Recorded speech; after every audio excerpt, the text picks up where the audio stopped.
উপদেষ্টা হাসান আরিফের মৃত্যুতে শোক প্রস্তাব গ্রহণ উপদেষ্টা পরিষদের।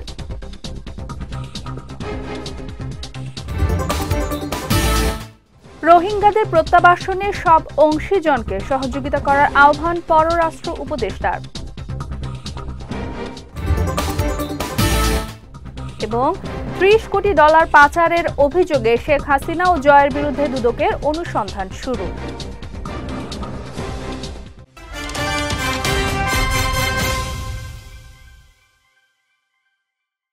আসসালামু আলাইকুম। বিজয় রাতের সংবাদে আমন্ত্রণ জানাচ্ছি আমি সাদিয়া রেজওয়ানা তন্নি। শুনছিলেন শিরোনাম, এবারে বিস্তারিত। বেসামরিক বিমান পর্যটন ও ভূমি উপদেষ্টা এএফ হাসান আরিফের মৃত্যুতে আনুষ্ঠানিকভাবে শোক প্রস্তাব গ্রহণ করেছে উপদেষ্টা পরিষদ। সকালে প্রধান উপদেষ্টার কার্যালয়ে অনুষ্ঠিত পরিষদের এক বিশেষ সভায় পরিবেশ উপদেষ্টা রিজওয়ানা হাসান শোক প্রস্তাব উত্থাপন করলে তা গৃহীত হয়। সভায় রিজওয়ানা হাসান জানান, আগামীকাল সকাল 10:30টায় মিরপুর শহীদ বুদ্ধিজীবী কবরস্থানে বীরশ্রেষ্ঠ সিপাহী হামিদুর রহমানের কবরের পাশে হাসান আরিফকে সমাহিত করা হবে। এই সভার শুরুতে হাসান আরিফের মৃত্যুতে 1 মিনিট নীরবতা পালন করা হয়। সভায় প্রধান উপদেষ্টা ডক্টর মোহাম্মদ ইউনুস সহ অন্যান্য সকল উপদেষ্টা হাসান আরিফের স্মৃতিচারণ করেন। রোহিঙ্গাদের মিয়ানমারে প্রত্যাবাসন নিশ্চিত করার ক্ষেত্রে বিশ্ব রাজনীতি ও বঙ্গোপসাগরীয় এলাকার ভূ রাজনীতি বাস্তবতা গুরুত্বপূর্ণ বিষয় বলে মনে করেন পররাষ্ট্র উপদেষ্টা মোহাম্মদ তৌহিদ হোসেন।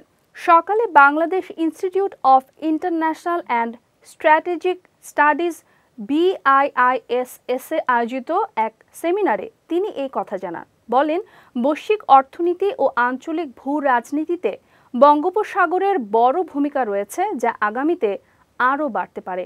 শুধুমাত্র অর্থনৈতিক বাণিজ্যের জন্য নয়, পরিবেশগত বাণিজ্যের জন্য এই বিশাল অঞ্চলকে ব্যবহার করার এখনই উপযুক্ত সময় বলেও মনে করেন পররাষ্ট্র উপদেষ্টা। এ সময় তিনি আরও বলেন, গত 7 বছরের বেশি সময় ধরে মিয়ানমারের বাস্তুচ্যুত রোহিঙ্গারা বাংলাদেশে অবস্থান করছে। রোহিঙ্গাদের অধিকার সহ নিরাপদ প্রত্যাবাসন নিশ্চিত করতে না পারলে এই অঞ্চলের শান্তি প্রতিষ্ঠিত হবে না। এজন্য রোহিঙ্গাদের প্রত্যাবাসনে সব অংশীজনকে সহযোগিতা করার আহ্বান জানান তিনি। যুক্তরাষ্ট্র লন্ডনে 30 কোটি ডলার পাচারের অভিযোগে সাবেক প্রধানমন্ত্রী শেখ হাসিনা ও তার ছেলে সজীব ওয়াজেদ জয়ের বিরুদ্ধে অনুসন্ধান শুরু করেছে দুর্নীতি দমন কমিশন দুদক। রোববার সকালে এই অনুমোদন দেয় কমিশন।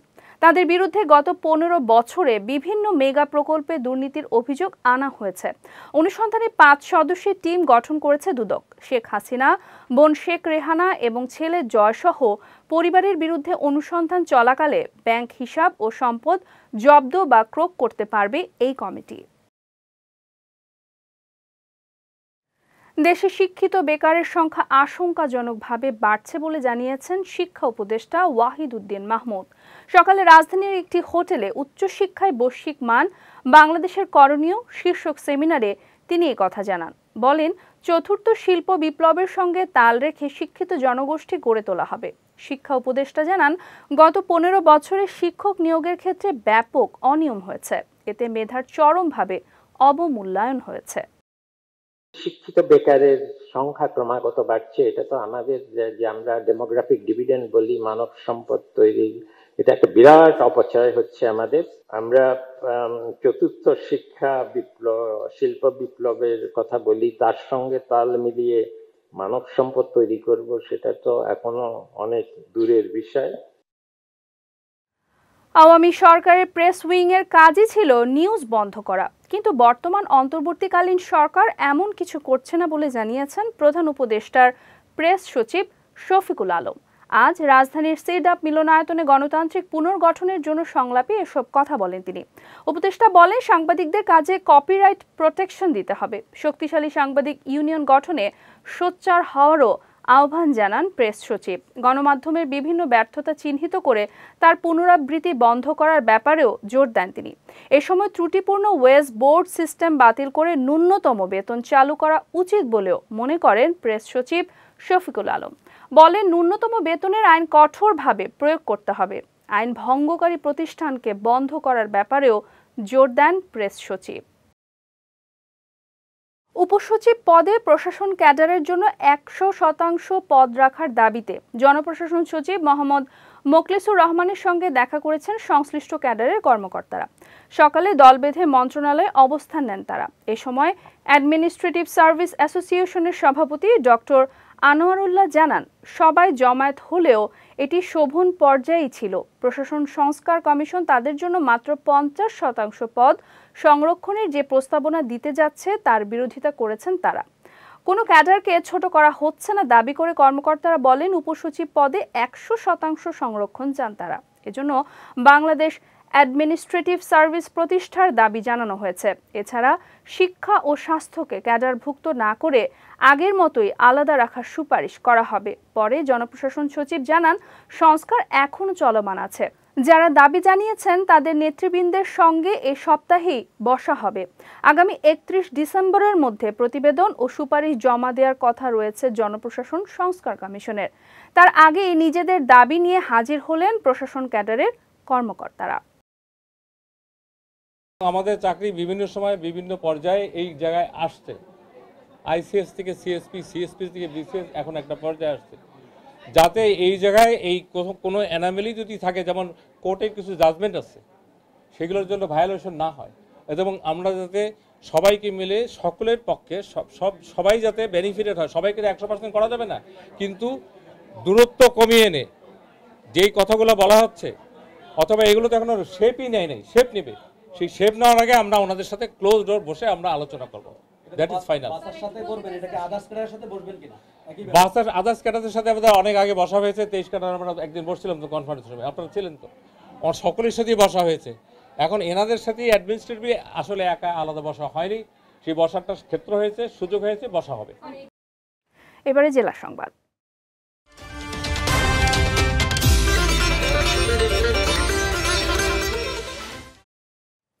আগামী 31 ডিসেম্বরের মধ্যে নির্বাচন ব্যবস্থা সংস্কারের প্রস্তাবনা অন্তর্বর্তী সরকারের কাছে হস্তান্তর করা হবে বলে জানিয়েছেন নির্বাচন ব্যবস্থা সংস্কার কমিশনের প্রধান বদিউল আলম মজুমদার।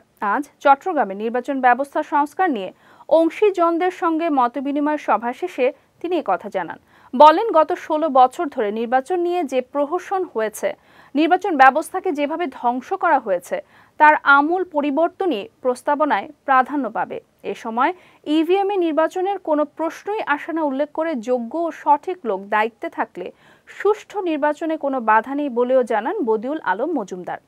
সভায় চট্টগ্রামের জেলা প্রশাসক ফরিদা খানম সহ অনেকে উপস্থিত ছিলেন।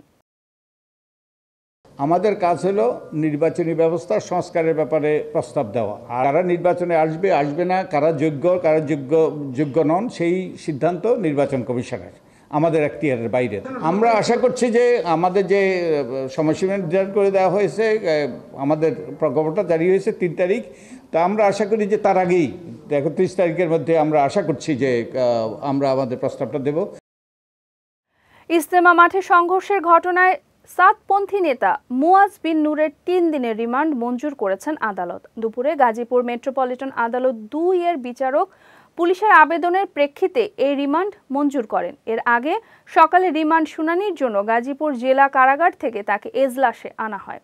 আদালতে পুলিশের পক্ষ থেকে 7 দিনের রিমান্ড চাওয়া হয়। পরে ম্যাজিস্ট্রেট কোর্টের অতিরিক্ত চিফ আলমগীর আল মামুন শুনানি শেষে 3 দিনের রিমান্ড মঞ্জুর করেন। এদিকে শুনানি চলাকালে মাওলানা জুবায়েরপন্থীরা মুয়াজ বিন নূরের বিচার দাবিতে আদালতের সামনে বিক্ষোভ করেন। এর আগে গত 19 ডিসেম্বর রাতে রাজধানীর উত্তরা থেকে মুয়াজ বিন নূরকে গ্রেফতার করে পুলিশ। হত্যা ও মারধরে 4টি মামলায় খুলনা 4 আসনের সাবেক সংসদ সদস্য আব্দুস সালাম মুর্শিদের জামিন আবেদন নামঞ্জুর করেছেন আদালত। দুপুরে খুলনার সিনিয়র জুডিশিয়াল ম্যাজিস্ট্রেট আদালত 3 এর বিচারক এ আদেশ দেন।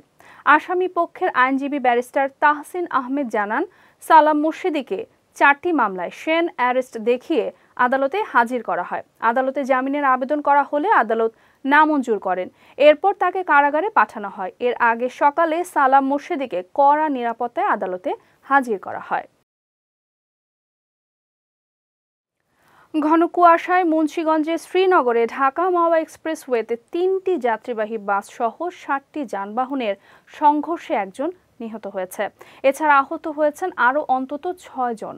আজ এক্সপ্রেসওয়ের ছনবাড়ি এলাকায় এই দুর্ঘটনা ঘটে। বিষয়টি নিশ্চিত করেছেন হাসারা হাইওয়ে পুলিশের অফিসার ইনচার্জ আব্দুল কাদের জিলানি। তিনি জানান, ঘন কুয়াশার কারণে কয়েকটি যানবাহন একে অপরকে পেছন থেকে ধাক্কা দেয়। এই সময় এই হতাহতের ঘটনা ঘটে। পরে তাদের উদ্ধার করে উপজেলা স্বাস্থ্য কমপ্লেক্সে পাঠানো হয়। সেখানে চিকিৎসাধীন অবস্থায় গাড়ি চালক ফরহাদের মৃত্যু হয়। দুর্ঘটনা কবলিত গাড়িগুলো রাস্তার মাঝখান থেকে সরিয়ে নেওয়ার পর মহাসড়কে যান চলাচল স্বাভাবিক হয় বলে জানান পুলিশের এই কর্মকর্তা। যাচ্ছি খেলা সংবাদে।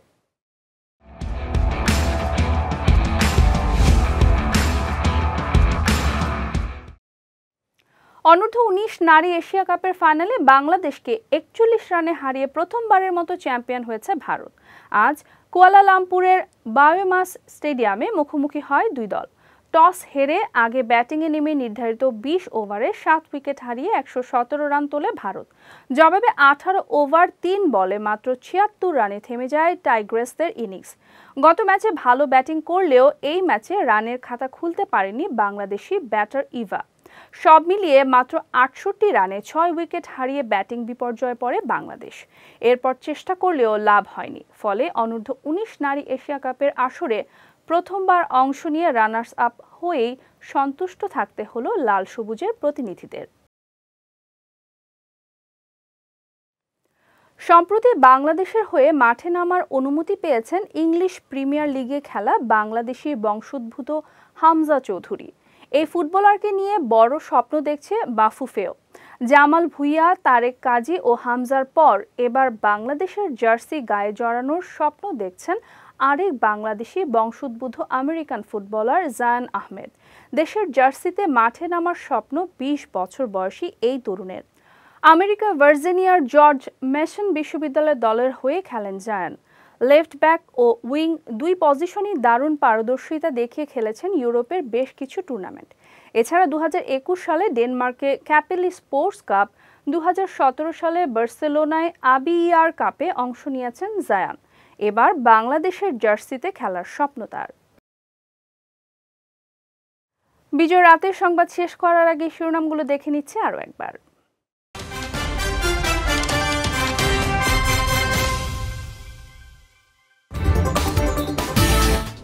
উপদেষ্টা হাসান আরিফের মৃত্যুতে শোক প্রস্তাব গ্রহণ উপদেষ্টা পরিষদের।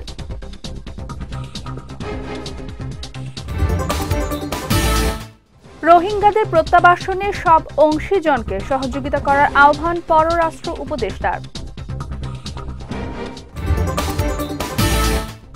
এবং 30 কোটি ডলার পাচারের অভিযোগে শেখ হাসিনা ও জয়ের বিরুদ্ধে দুদকের অনুসন্ধান শুরু।